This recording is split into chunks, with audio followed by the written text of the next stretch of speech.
Olá, pessoal, tudo bem? Então, hoje nós vamos dar continuidade à nossa aula falando ainda sobre concordância verbal. Nós sabemos que o verbo sempre há de concordar com o sujeito em número e grau, certo? Bom, eis a regra geral. Porém, nós já vimos que há algumas exceções. E eu fiquei de falar nessa aula de hoje da segunda parte dessas exceções, de como fazer essa concordância entre sujeitos e entre verbo. Bom, vamos lá. Falando agora um pouco mais sobre os princípios da concordância verbal diante do sujeito composto, nós temos algumas regras. Por exemplo, como fazer a concordância quando o núcleo do sujeito ele apresenta um elemento excludente. O que é um elemento excludente? É aquele que dá uma ideia de exclusão.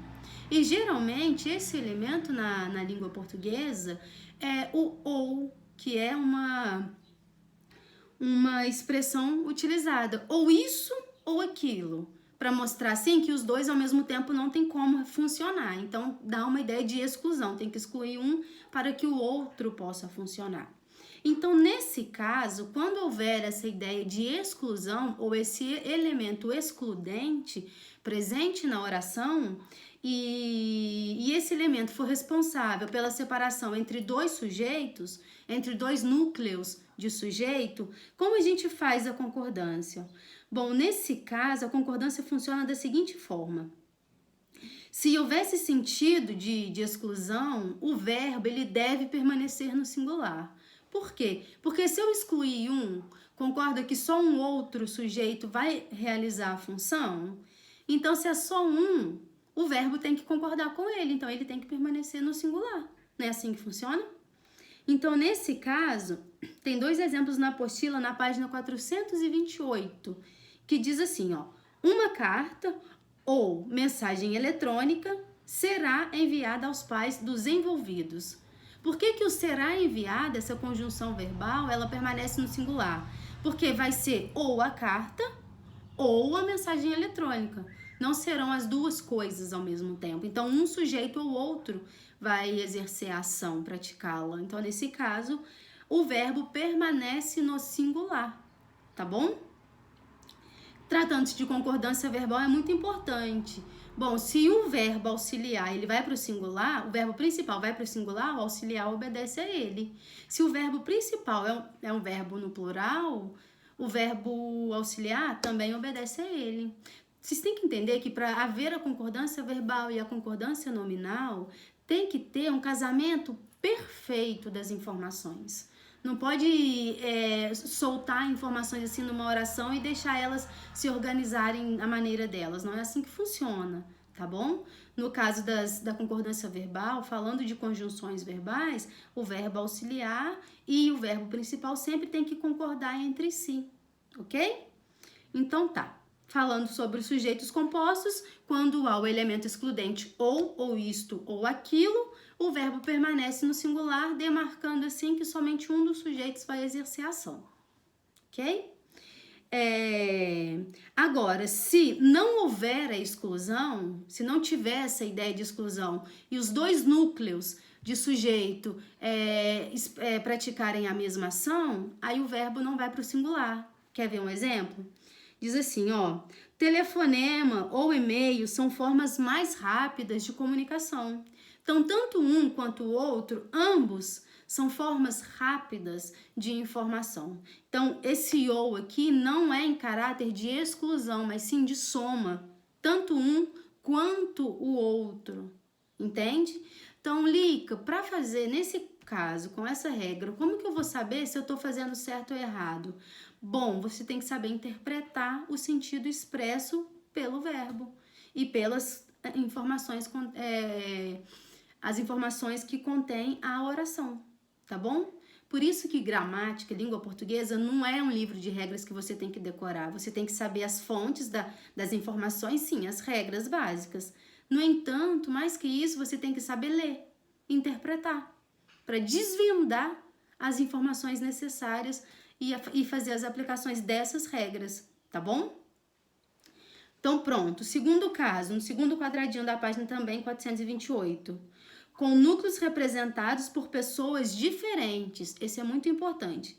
Então, quando a gente tem núcleos, o que é o núcleo do sujeito? Vocês lembram? Quando eu ensinei sujeito, eu ensinei o sujeito da seguinte maneira. Bom, tem o sujeito é aquele que pratica ação. Se a gente está falando de um sujeito composto, por exemplo, João e Maria fugiram de casa, quem exerceu a função de fugir de casa? João e Maria. São dois sujeitos. Então, para cada sujeito, eu tenho um núcleo. Qual o núcleo do sujeito João? João mesmo, porque ele não tem outra informação. Se fosse assim, o João e a Maria, aí o núcleo seria João e Maria. Os artigos seriam retirados. Por isso que eu falei, gente, até falei com o Zé Lucas. Zé Lucas, quando você tiver que marcar o sujeito da oração, observa se esse sujeito tem com ele artigo, porque se tiver, tudo aquilo faz parte do sujeito. Porém, o núcleo é só o sujeito mesmo, sem aqueles adereços que vêm em volta, sem os artigos e as coisas que os referem, tá bom? Então, nesse caso, quando a gente está falando de vozes verbais ou de pessoas verbais diferentes, como que a gente vai fazer a concordância? Se for eu e ele, por exemplo, como seria essa concordância? Aí, ó, diz assim, ó, emprega-se o verbo no plural, respeitando a seguinte ordem. Esse esquema, acho até interessante vocês fazerem um resuminho no post-it e colocar num lugar onde vocês possam olhar, porque são regras mesmo e não tem como fugir delas. Por exemplo, quando o verbo está, quando aparece na oração a primeira e a segunda pessoa, por exemplo, eu e ele, primeira e segunda voz verbal, o verbo obrigatoriamente fica na primeira pessoa do plural, porque significa nós. Eu e ele, nós, ok? Então, verbo no plural. Se for primeira e terceira pessoa do singular, eu e ele ou ela, também permanece na primeira pessoa do plural, nós novamente. E se o verbo for tu, que é você, e ele, no caso a segunda e a terceira pessoa do singular, como que a gente faz isso? Fica na segunda pessoa do plural. Qual é a segunda pessoa do plural? Vós. E aí a gente comete vários erros quando usa o vós ou vocês, né? Porque diz assim, ó, tu e ele já decidistes. Nossa, Lica, decidistes, tá certo isso? Tá. Antes de existir o você, era o tu que nós usávamos. E a concordância era aplicada dessa forma. Era do tipo, tu gostas de arroz doce? Tu queres dormir em minha casa? Era assim que funcionava. Tanto que se você pegar, for assistir qualquer coisa de Portugal e ouvir o sotaque deles, essa concordância eles ainda fazem. Na língua deles não existe você. Eles ainda empregam tu. Eu, particularmente, acho muito bonito. Mas nós não temos o hábito de usar. Eu já usei durante muito tempo e depois eu parei porque eu percebi que as pessoas me olhavam com diferença por usar o tu e fazer a concordância correta, isso estava fazendo inimizades, né, por assim dizer. Mas o correto na língua portuguesa era assim. Na verdade, essa é a versão de uma gramática um pouco mais antiga, de uma gramática bem lá atrás que era utilizada antigamente, porém a regra permanece. Se fosse você e ele, continuaria. Você e ele já decidistes, tá bom? Ou se fosse no passado, já decidiram, ok? Bom, próximo, quando os núcleos apresentam um aposto resumitivo. O que é um aposto resumitivo? É aquele que dá uma ideia de resumo, de diminuir informações. Por exemplo, o professor, o diretor, a secretária, todos concordaram. Neste caso, quando houver um aposto, resumindo, todos os núcleos dos sujeitos que foram citados anteriormente, o que a gente faz? A gente faz a concordância com a palavra resumitiva. Se a palavra todos está no plural e ela resumiu todos os sujeitos, como que o verbo fica? No plural também.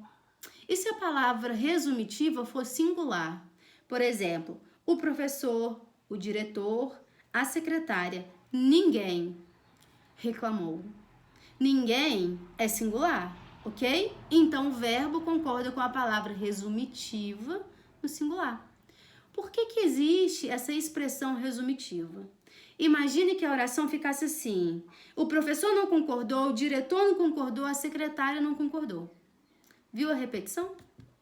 Então, para quebrar essa repetição e manter a coerência do texto, existem expressões ou existem ferramentas linguísticas que a gente pode utilizar.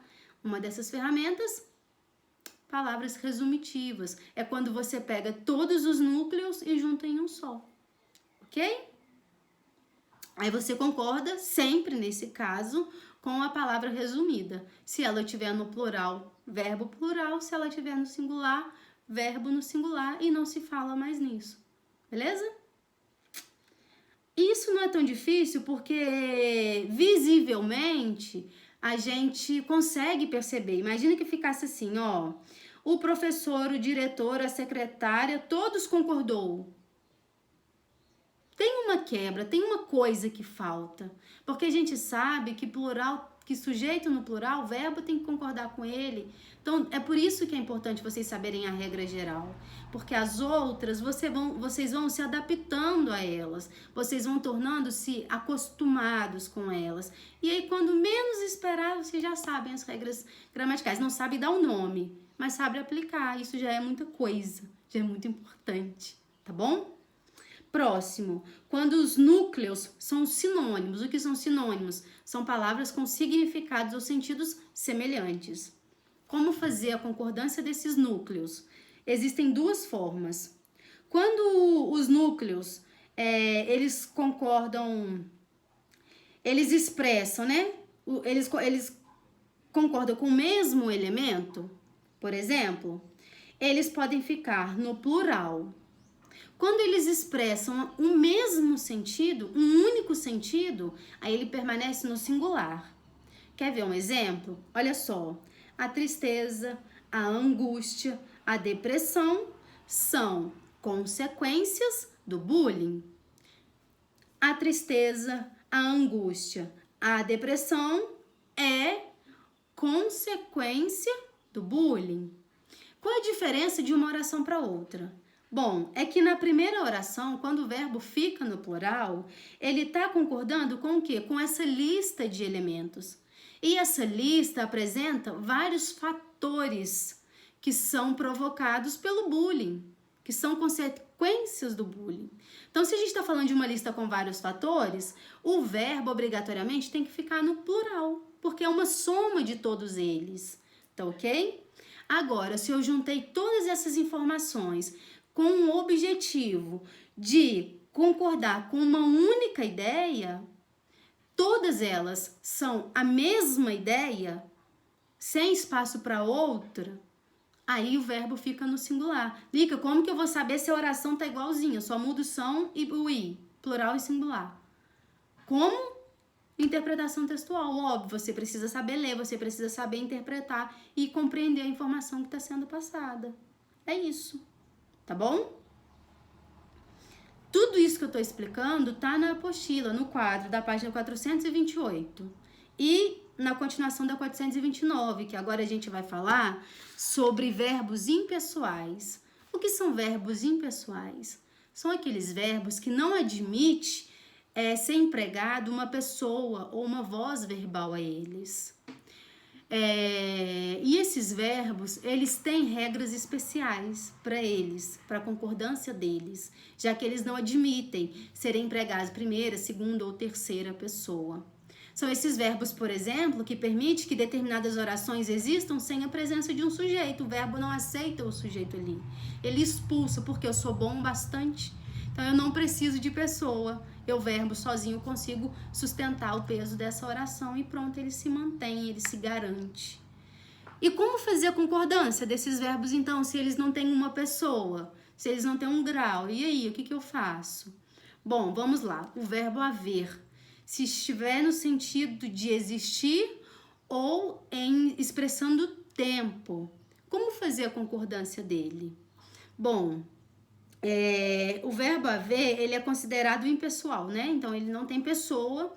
E aí, ele também pode exprimir tempo. há tantos anos que eu não vou à praia, ok? Então, isso é a ideia de tempo. Há pessoas muito cruéis, sentido de existir. Existem pessoas muito cruéis, ok? Então, são os dois sentidos expressos por um mesmo verbo. Nesse caso, como fazer a concordância? Bom, nesse caso, eles se apresentarão na terceira pessoa do singular. E o aparente sujeito, que não é o sujeito, ele na verdade vai assumir ali a função de objeto direto, ele vai complementar esse verbo. Aí a gente vai pensar, pode pensar, né, às cegas, que esse objeto direto é um sujeito.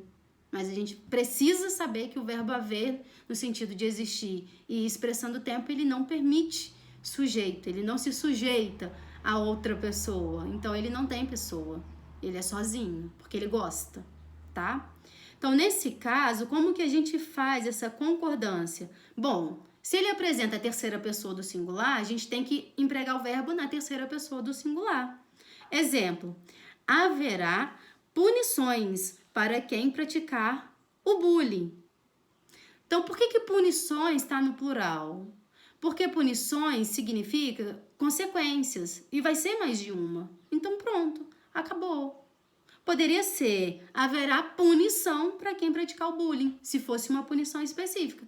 Mas se for mais de uma, o verbo fica no plural e pronto, acabou, não tem problema. Ok? Verbo haver no sentido de existir. Agora, a expressão do tempo diz assim, ó.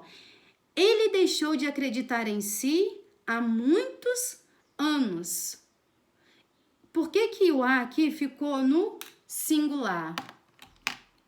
Porque eu consigo aplicar o verbo haver aqui no plural? Cabe na oração? Não cabe. E como eu sei que não cabe? Bom, eu já tentei, fica muito feio de ver, fica insustentável, fica intragável a informação, ela não desce. Então, isso é um indicador de que alguma coisa está errada na sua oração. Então, você tem que voltar, tirar a prova dos 9 e corrigir, ok? E quando o verbo haver for empregado em locuções verbais, o que é uma locução verbal? É quando há presente na mesma oração dois verbos, um auxiliar e um principal. E os dois, ó, um complementa o outro. O auxiliar tá ali para fortalecer o verbo principal. Nesse caso, como fazer a concordância?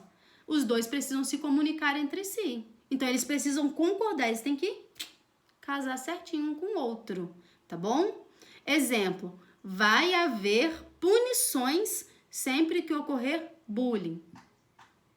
Vai haver. Bom, se o verbo ir, né, que é o verbo principal, ele tá no singular, o verbo auxiliar permanece no singular. Ok? Se fosse um verbo no plural, o auxiliar permaneceria no plural. Isso é regra geral. Beleza? Então, o primeiro verbo impessoal, verbo haver no sentido de existir ou expressão do tempo. Agora a gente vai ver o verbo fazer. Bom, o verbo fazer, ele é impessoal quando ele indica tempo e tempo que transmite caráter... Eita! Ele é impessoal quando ele dá a ideia de tempo transcorrido, né? Tempo que está acontecendo agora, sim, ou tempo a transcorrer, que vai acontecer no futuro, presente e futuro, ok? Exemplo, ó, hoje faz 2 semanas que ele não aparece na escola. Quando o verbo haver, fazer no sentido de tempo corrido ou tempo que vai transcorrer, ele sempre ficará no singular. Então, não tem aquela coisa assim, ó, fazem 2 semanas que eu não o vejo. Faz. Hoje faz, acabou de completar. 2 semanas que não o vejo, tá bom? Na frase do texto, da apostila tá assim, ó. Hoje faz 2 semanas que ele não aparece na escola.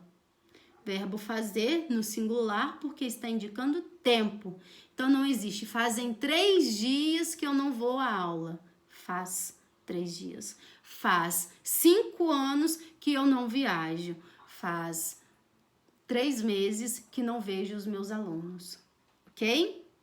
Então, verbo fazer, indicando tempo transcorrido ou a transcorrer, sempre no singular, sempre. Alica, mas e se o sujeito estiver no plural? Querido, não importa. A regra aqui é pro verbo fazer. E vai ter sujeito pro verbo fazer? Não, porque o verbo fazer, expressando tempo transcorrido ou a transcorrer, não aceita sujeição. Ele não aceita se sujeitar a outra pessoa ou a qualquer pessoa. Então, não tem sujeito para o verbo fazer no sentido de tempo corrido ou de tempo que vai correr ainda, que vai acontecer. Tá bom? Então, esquece sujeito para o verbo haver e para o verbo fazer. Lembra só das regras dos verbos, porque eles são impessoais. Que é algo impessoal que não tem uma pessoa definida, então ele não tem um sujeito. Ok?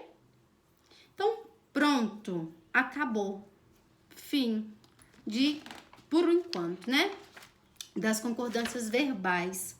No entanto, meus amores e amoras, por gentileza, façam a leitura desse conteúdo novamente, 428 e 429. Eu comecei aqui no quadro, onde eu tinha falado para vocês que eu ia parar, né? E aí, depois, façam os exercícios de número 8 ao 17, para que na próxima aula a gente possa corrigir, beleza? Se tiverem alguma dúvida, vocês sabem como e onde me encontrar. Beijos de luz, tô morrendo de saudades, espero que se cuidem, por favor. Beijo, beijo!